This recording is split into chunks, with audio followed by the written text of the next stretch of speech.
કિશોર કાકા મેસેજ જોયો? એક ભાઈએ એડવર્ટાઇઝ કરી છે કે શેરવાણી વેચવાની છે, એક જ વાર પહેરેલી છે એ પણ ભૂલથી. ક્યાં બાત હે, વાહ ક્યાં બાત હે. હા બોલો બોલો, બંને જણ બોલો. વાઈફની તો સદીઓથી વેલ્યુ જ નથી ને. હું થયું પાછું તને?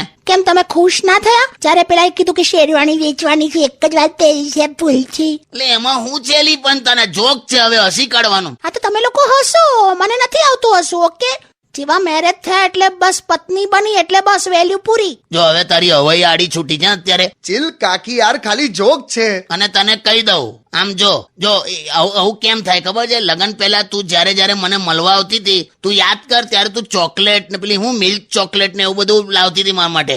લગન થયા ને બીજે જ દિવસે તે રીંગણા બટાકાનું શાક બનાવેલું. આ તો જમવામાં બપોરે ચોકલેટની થાળી પીરશું. કાલે જો હવે ચોકલેટની દાળ બનાવજો, ખાજો ભાત સાથે. ના સોરી, ચાલ બસ, તું સિરિયસ ના થઈ જાય. સોરી બસ. ના તમે જુઓ હવે નાસ્તા